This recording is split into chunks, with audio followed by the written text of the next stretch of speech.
The thing about fire is that it makes people feel powerful.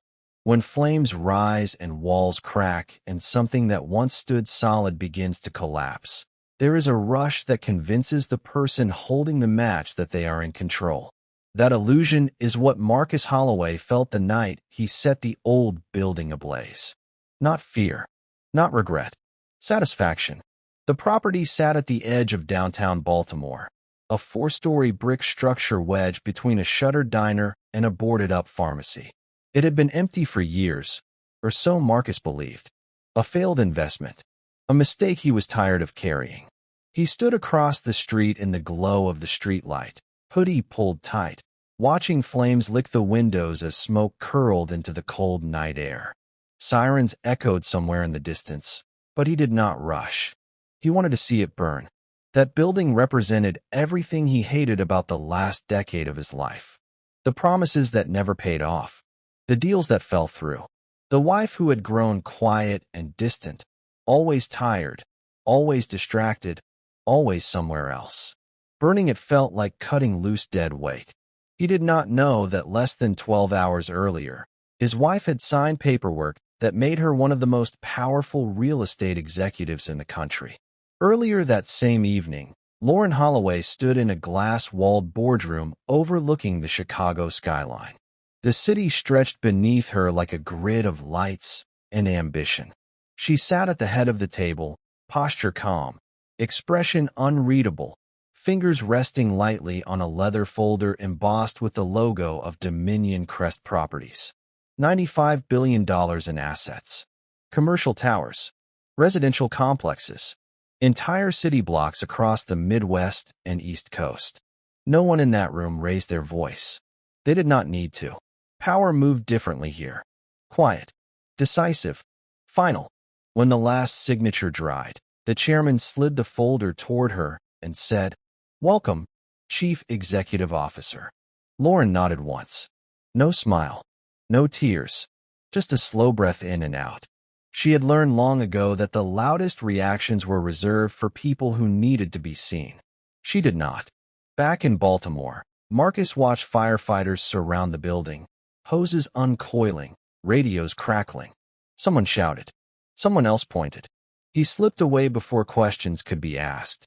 By the time he reached his car, his phone buzzed with a message from his friend Devin. "Man, you really did it, huh? That place finally gone." Marcus smirked and typed back, "Yeah, clean slate."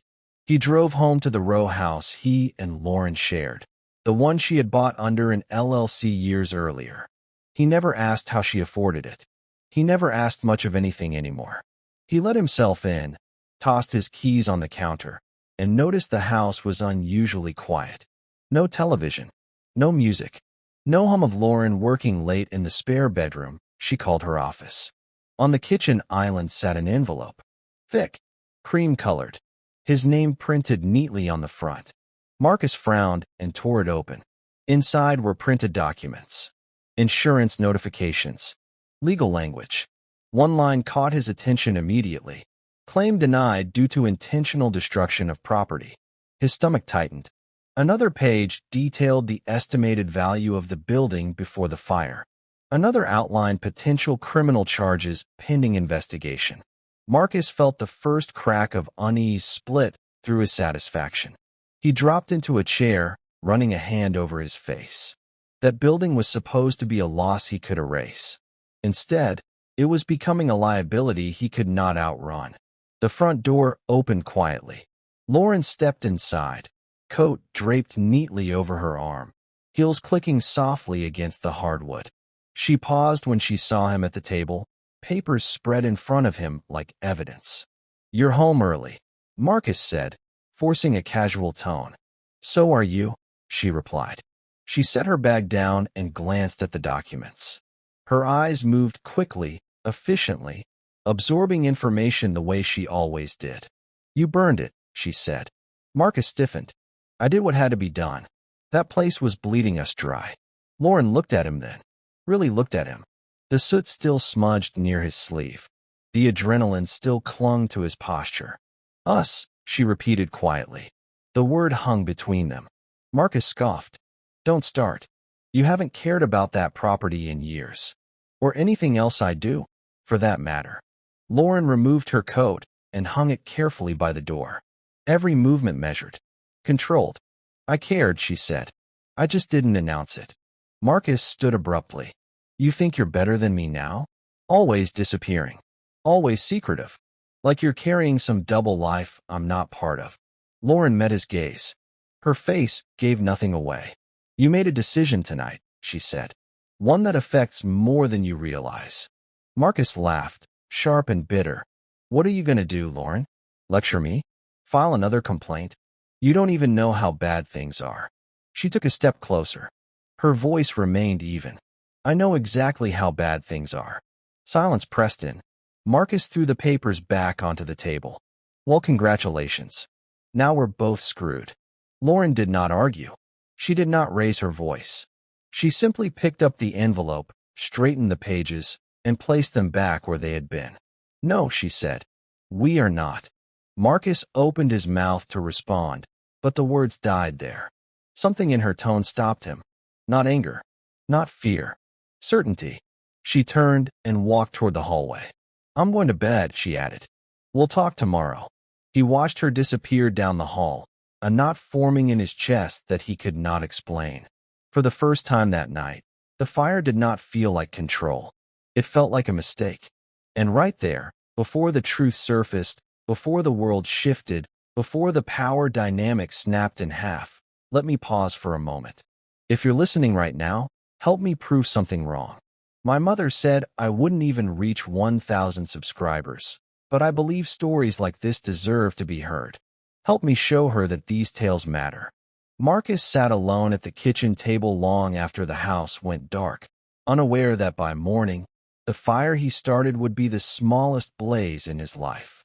Morning came the way it always did in Baltimore, gray lights sliding between row houses, the air sharp enough to sting your lungs if you breathed too deep. Marcus did not sleep. He sat in the same chair all night, staring at the kitchen window, as if the glass might replay the night for him in reverse, flames pulling themselves back into the building, smoke folding neatly into clean air, sirens never arriving. Around 5:30, his phone buzzed again. Devin. They found accelerant.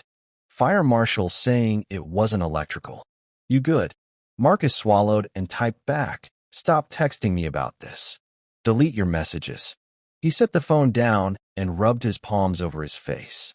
His hands still smelled like gasoline. He had washed them twice.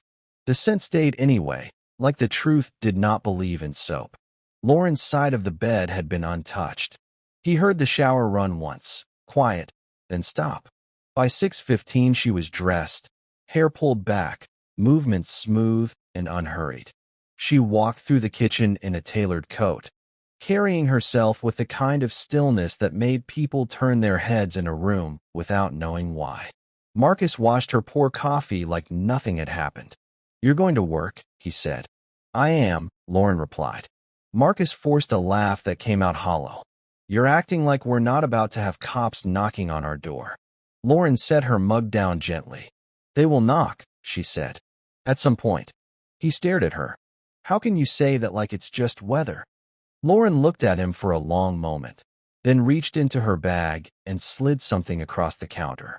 A business card. Simple. Heavy stock. Embossed lettering. Lauren Holloway. Executive office. Marcus picked it up and frowned. What is this? Keep it, she said. Why? You'll need to remember where I go during the day, Lauren replied, and walked out the front door without another word. The house fell silent again, but the silence did not feel empty now. It felt like a locked room with something breathing inside. Marcus sat there until the sound of Lauren's car disappeared down the street. Then he grabbed his keys and left. He drove past the site of the fire. Yellow tape fluttered along the sidewalk. Fire trucks were gone, but investigators remained, moving slowly through ash and twisted metal. A news van was parked nearby. Marcus kept his eyes forward and did not slow down. His first stop was Devin's apartment. Devin lived in a cramped place off Edmondson Avenue, a building that smelled like fried food and old carpet. He opened the door shirtless, chain hanging on his chest, eyes wide like he had been waiting for Marcus. "Man, you seen the news," Devon said. "They talking like it's arson." Marcus stepped inside and shut the door behind him. "You told anybody?" Devon held up his hands. "Nah, just you. Just me. But it's getting real." Marcus leaned closer. "Delete everything. If anybody asks, you were home all night. You don't know nothing." Devon's throat bobbed. "You sure you want to go that route?" Marcus's voice dropped. "Do you want to go down with me?" Devon went quiet. Then he nodded, slow, like he was agreeing to a deal he already regretted. Marcus left and drove to his job, a small property management office in West Baltimore, where he spent his days pretending he was building an empire while collecting late rent from people who were barely holding on. He walked in and felt every set of eyes flick toward him, then away. His manager, a tired man named Daryl, called him into the back office within 10 minutes. "Close the door," Daryl said. Marcus did. Daryl slid a tablet across the desk. On the screen was a headline with grainy footage of the fire. "Baltimore blaze under investigation. Officials suspect accelerant used." Marcus tried to keep his face neutral. "You got any connection to that building?" Daryl asked. Marcus swallowed. "No. I mean, I knew of it. Everybody did. It's been empty." Daryl stared at him like he was deciding what kind of liar Marcus was. Then he shook his head. "Fire marshal already been calling around.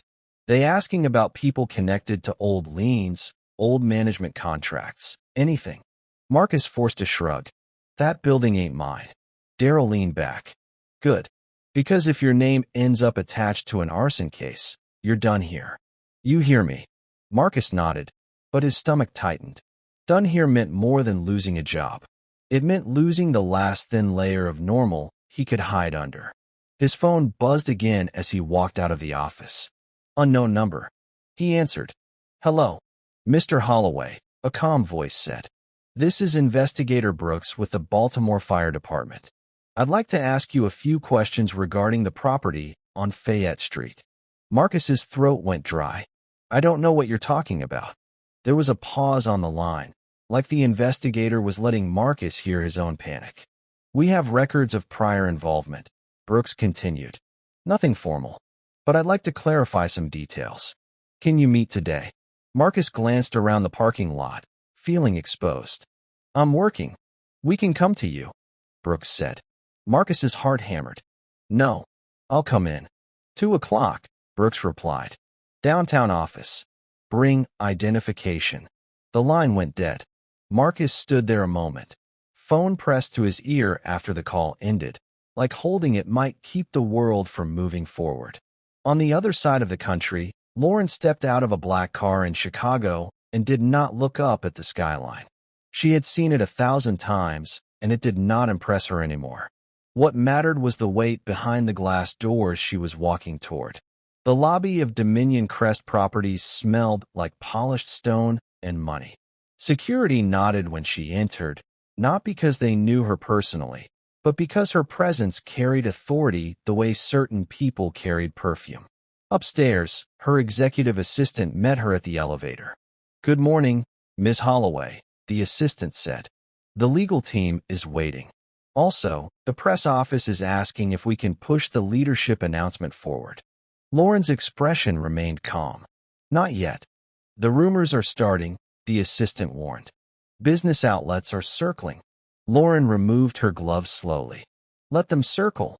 She walked into a conference room where attorneys and executives sat in quiet readiness. A folder lay open on the table.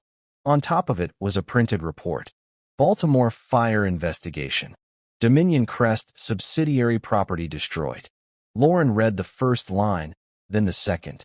Her eyes did not widen. Her breathing did not change.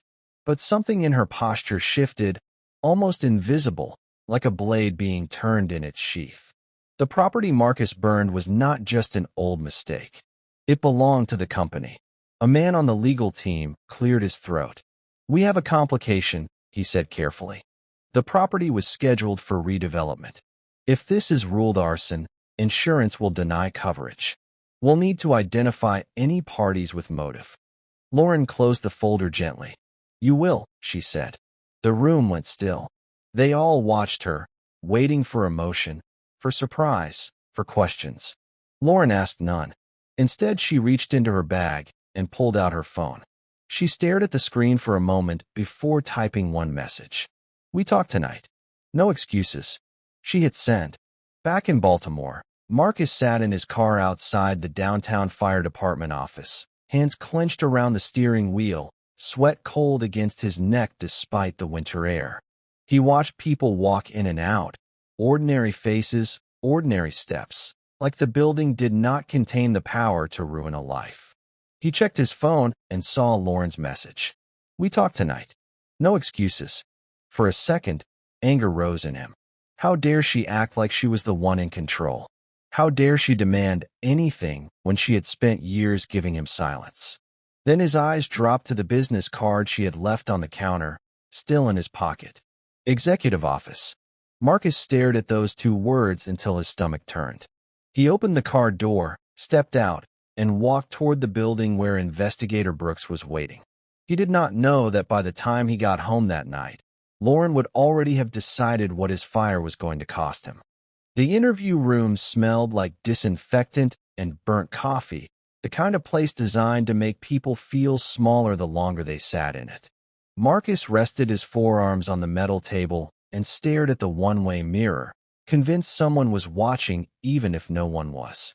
Investigator Brooks sat across from him, jacket off, sleeves rolled, posture relaxed in a way that felt rehearsed. Let's start simple, Brooks said. How long have you been connected to the Fayette Street property? Marcus shifted. I wasn't connected. I looked into it years ago. Never went anywhere.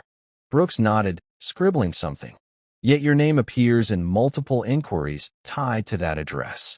Informal, but consistent. Marcus swallowed. People talk. That doesn't mean anything. Brooks leaned back. You know what does mean something. Accelerant patterns. Burn origin points. Cameras. Marcus's jaw tightened. I want a lawyer. Brooks smiled faintly.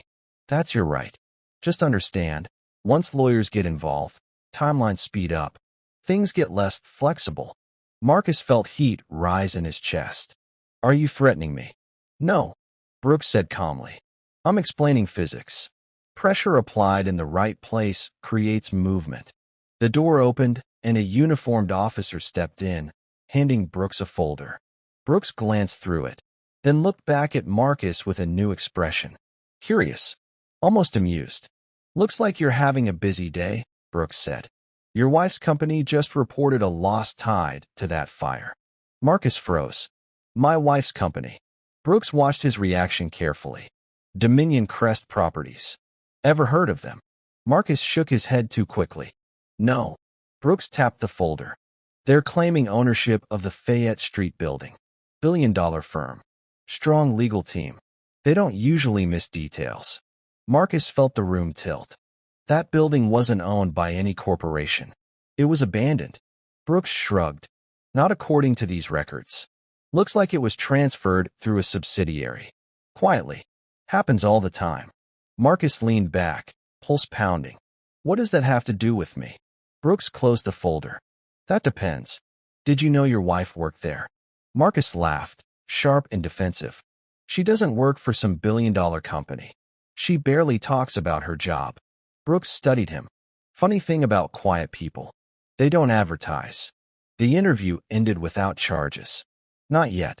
Marcus walked out feeling like he had been released into open water with something large circling beneath him.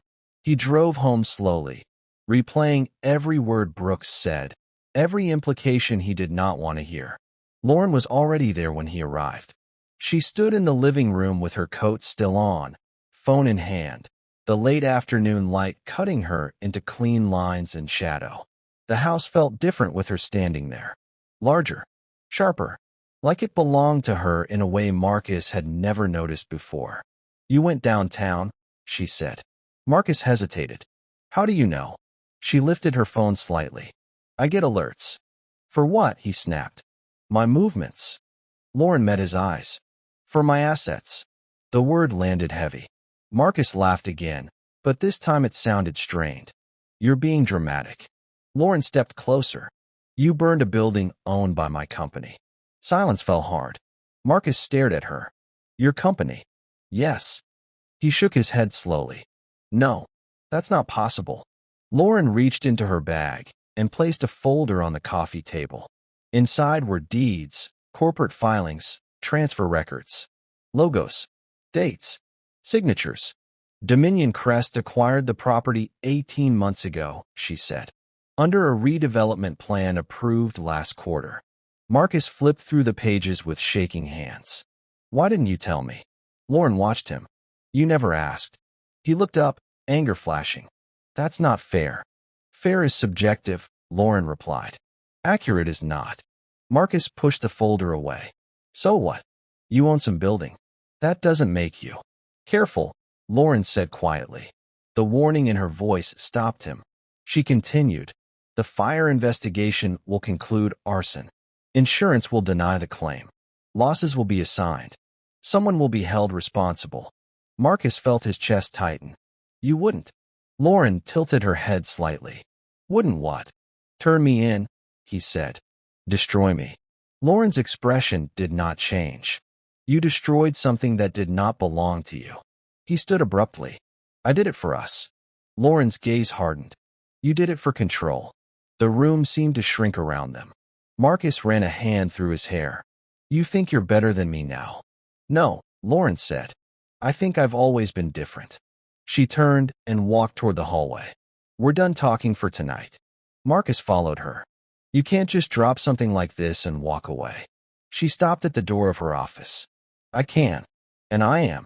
He watched her close the door gently, the click of the latch sounding final. That night, Marcus lay awake listening to the house breathe. Pipes creaked. A car passed outside. His phone buzzed again, this time with a news alert. Major property firm faces loss after Baltimore fire. Investigation ongoing. The article mentioned Dominion Crest, mentioned redevelopment plans, mentioned suspected arson. It did not mention him. Yet, across the city, Lauren sat at her desk, reading the same article with a different focus. She forwarded it to her legal team with one line attached. Proceed. She leaned back in her chair, eyes closing briefly as she exhaled. Not in relief. In preparation. This was the moment where chaos tempted people to rush. To strike hard. To be loud. Lauren chose restraint. Marcus had set a fire believing flames were power. He was about to learn the difference between fire and leverage. And when that lesson finished, there would be nothing left for him to burn. By the end of the week, the city stopped whispering and started watching. News vans returned to Fayette Street. Drone footage circled the charred skeleton of the building, pulling back to show the surrounding blocks and the quiet efficiency of investigators moving through the wreckage. Reporters spoke in careful tones about accelerants, about suspicious timing, about a redevelopment plan no one seemed to know existed until now. Marcus felt every second of it like a tightening rope. He stopped going to work after Daryl called him into the office again and shut the door with both hands this time. The tablet was there again, but now it showed more than one headline. Baltimore fire linked to major property firm. Investigators question local developer. You need to take some time, Daryl said. Unpaid. Indefinite. Marcus tried to argue, but the words came out thin. Daryl's eyes never softened. You're radioactive right now, Daryl added. And I can't afford to get burned. That word followed Marcus out of the office and into the parking lot. At home, the house felt like neutral ground that had chosen a side without telling him. Lauren moved through it with quiet purpose, taking calls behind closed doors, leaving early, returning late. When she spoke to him at all, it was logistical. Dinner is in the fridge. I'll be gone tomorrow. We'll discuss attorneys next week. No warmth. No anger. Worse. Control. Marcus tried to regain footing the only way he knew how. He called Devin. He called old contacts. He called people who owed him favors that turned out to be imaginary. Doors closed gently at first, then firmly. One afternoon, he drove downtown and sat across from a lawyer whose office overlooked the harbor. The man listened, nodded, asked a few questions, then leaned back. "You're in a vulnerable position," the lawyer said.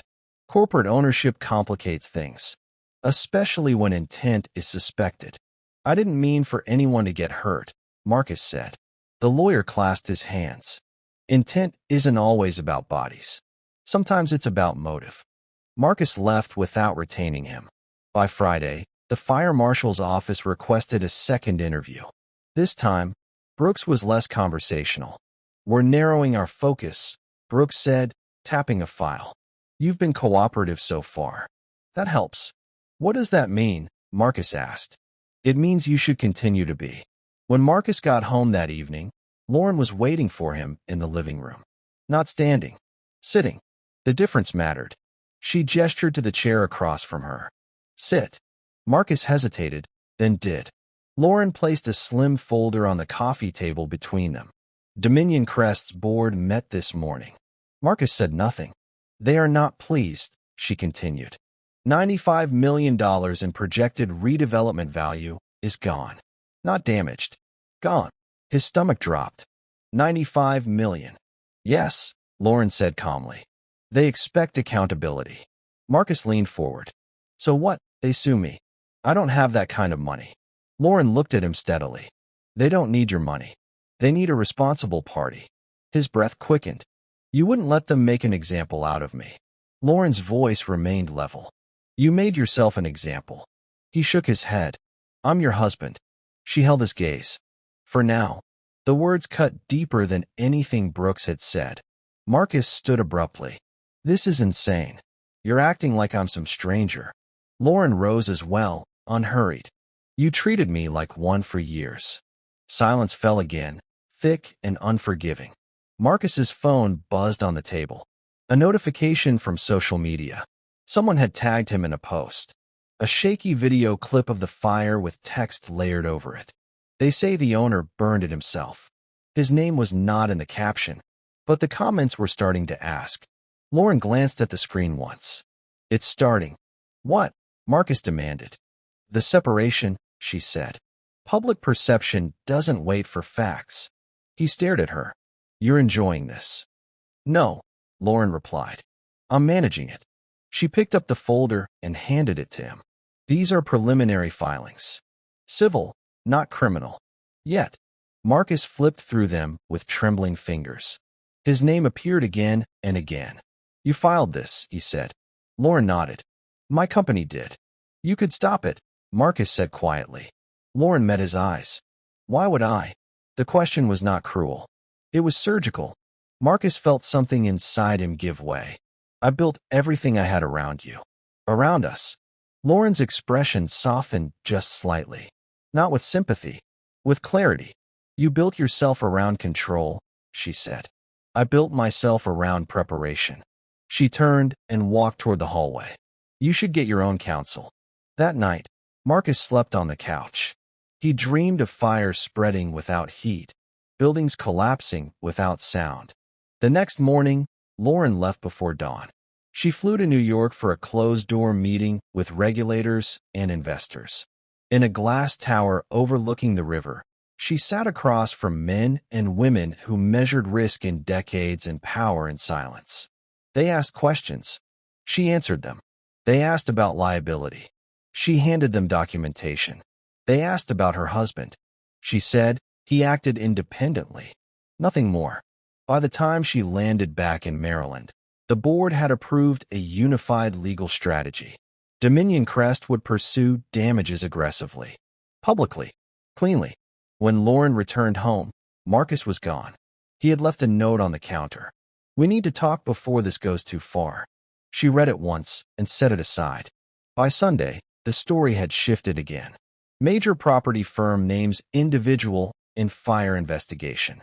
Marcus saw his reflection in every headline now. He avoided mirrors, avoided calls, avoided Lauren, until he couldn't. He waited outside her office building the following afternoon, standing near the entrance like a man hoping familiarity would protect him. When her car pulled up, he stepped forward instinctively. Lauren exited the vehicle and paused when she saw him. "We need to talk," he said. She regarded him calmly. We already did. This is getting out of hand, Marcus said. People are saying my name. Lauren's eyes did not waver. That happens when consequences arrive. He stepped closer. You don't have to destroy me. Lauren's voice dropped, not in volume, but in weight. I am not destroying you. She walked past him toward the building. You lit the fire, she added without turning around. I'm just making sure it doesn't spread. Marcus stood there watching the doors close behind her, understanding too late that the worst kind of punishment was not loud or fast. It was methodical, and it had already begun. The fallout did not arrive all at once. It crept. Marcus learned that humiliation rarely comes screaming. Most of the time, it arrives quietly, through systems you cannot argue with and people who do not raise their voices. His bank called first. The account he had used for years, the one he assumed was joint, the one he assumed gave him access to a safety net, was frozen pending investigation. The woman on the line spoke with professional warmth, explaining compliance procedures, risk flags, and internal reviews. Marcus heard none of it clearly. What he understood was simple. He could not withdraw money. The second call came from his insurance provider. Policy review. Claim denial. Investigation cooperation required. They asked him to confirm his current address, his employment status, his marital situation. By noon, he had turned his phone face down on the table.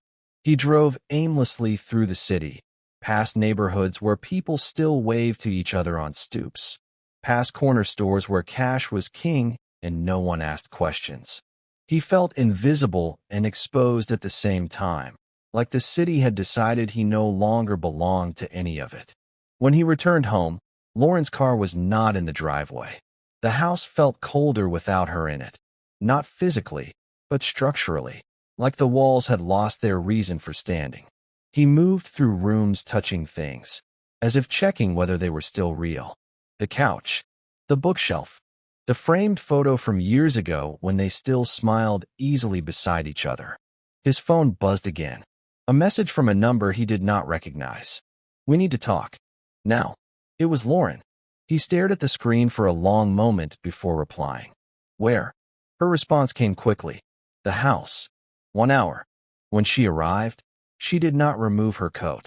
She stood just inside the door, phone in hand, eyes steady. Marcus spoke first. This has gone far enough. Lauren closed the door behind her. No, she said. This is exactly how far it goes. He gestured wildly. You're cutting off everything. The money. The job. You're letting them drag my name through the mud. Lauren's voice was calm. I am letting consequences follow actions. He laughed, brittle. You sound like a judge. I am, she replied. In this context. Marcus took a step toward her. I made a mistake. Lauren did not move. You made a decision. You could have stopped this, he said. You still can. Lauren's eyes softened for the first time since the fire. Not with mercy. With finality. I won't, she said. Marcus's shoulders slumped. Why are you doing this? Lauren inhaled slowly, then spoke. For years, I absorbed your silence as absence. I absorbed your control as concern. I made myself smaller so you could feel steady. And when you chose fire, you did it believing nothing of value would be lost. She held his gaze. You were wrong. He opened his mouth, then closed it. The words were gone. Lauren reached into her bag and placed a document on the table. Divorce filings. Already drafted. Already clean. I'm filing tomorrow, she said. Irreconcilable differences. Marcus stared at the papers. After everything. Yes, Lauren said. Because everything already happened. That night, Marcus packed a bag. Not dramatically. Not angrily. He moved through the house like a guest who had overstayed, taking clothes, shoes, small things that still felt like his. He paused at the door of Lauren's office, then walked away. He slept in his car. The next day, the criminal charges were announced. Investigators formally named Marcus Holloway as a person of interest in the arson case. The wording was careful, deliberate, enough to poison his name without finishing him outright. His phone exploded. People he had not spoken to in years suddenly wanted distance. Old friends stopped answering. Devin blocked his number without explanation. Marcus tried to call Lauren. It went to voicemail.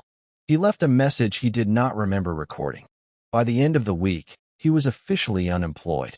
Daryl sent a short email citing reputational risk. No apology. No bridge. Marcus watched the city move on without him. Meanwhile, Lauren stood before a mirror in a hotel room in Washington, adjusting the cuff of her sleeve. She was scheduled to meet with federal regulators in an hour. Not because she was in trouble, because she was now considered relevant. The meeting went smoothly. They asked about governance. She spoke about compliance. They asked about the fire. She provided documentation. They asked about Marcus. She answered once. He acted alone. That sentence closed the matter. By the time Lauren returned home, the divorce filings were public. Marcus saw it on his phone while sitting in a coffee shop he could barely afford. The article was brief. Clean. No commentary. Dominion Crest CEO files for divorce amid fire investigation.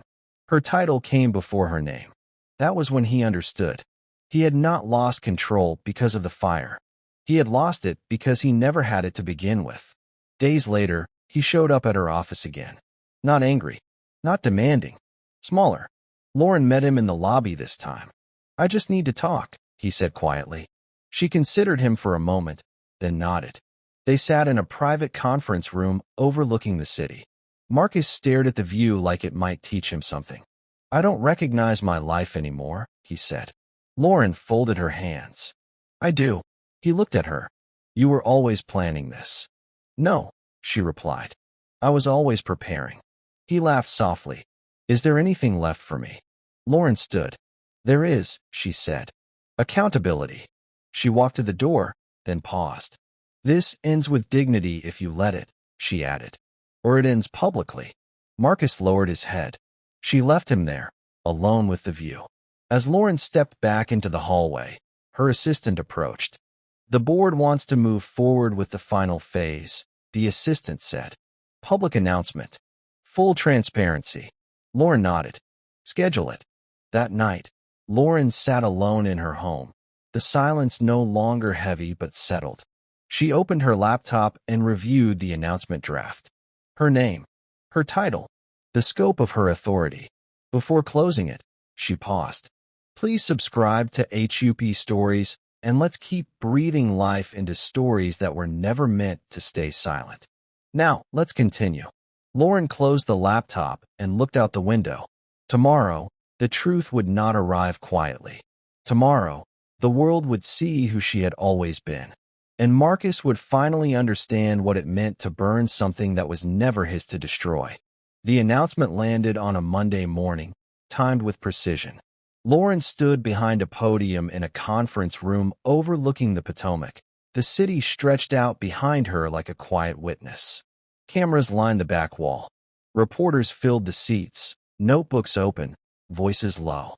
No one spoke when she stepped forward. Authority had a way of demanding silence without asking for it. She did not smile. "Thank you for being here," she said. Her voice was steady, neither warm nor cold. "I'm here to address recent developments concerning Dominion Crest properties and the Baltimore fire currently under investigation." She paused just long enough for the room to lean in. "As of this morning," she continued, "I am formally confirming my role as Chief Executive Officer of Dominion Crest Properties." Effective immediately, the room shifted. Pens moved faster. See how quickly power reorders attention. Lauren spoke next about governance, transparency, accountability. About rebuilding. About cooperation with investigators. She answered questions cleanly, never defensive, never evasive. When asked about the fire, she acknowledged the loss. When asked about responsibility, she deferred to the legal process. Then came the question everyone had been circling. "Ms. Holloway," a reporter said, "how does this investigation intersect with your personal life?" Lauren did not hesitate.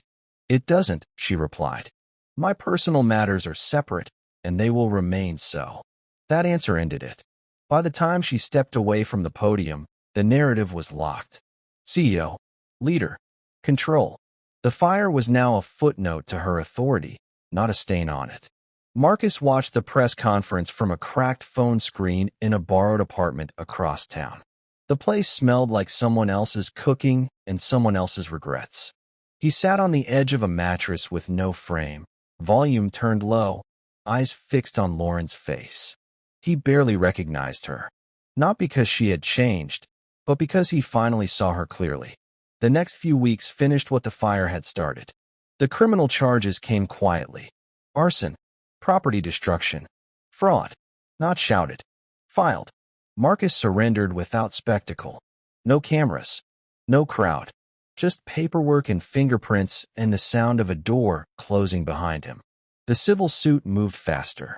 Dominion Crest's legal team did not insult him. They did not threaten him. They simply documented losses, damages, intent. The judgment stripped away what little remained. Future earnings, claims, access. Every illusion of leverage evaporated on contact with reality. Marcus lost the house. He lost his name in certain rooms. He lost the ability to pretend he had been unlucky instead of reckless. He did not lose Lauren. He had already done that. The final divorce hearing took less than 15 minutes. Lauren attended by video.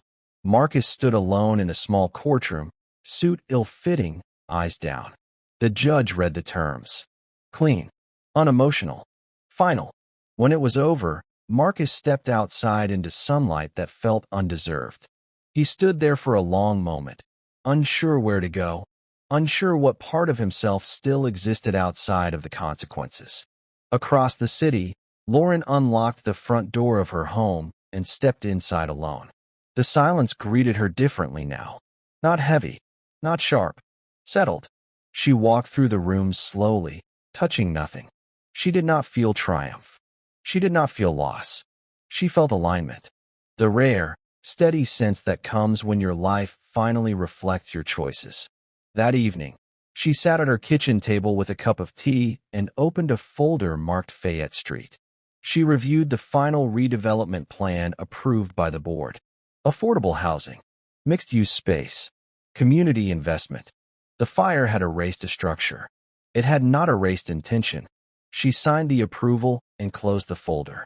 Marcus, meanwhile, took a job unloading trucks at a warehouse outside the city. No one there knew his name beyond what was stitched onto his uniform. No one asked questions.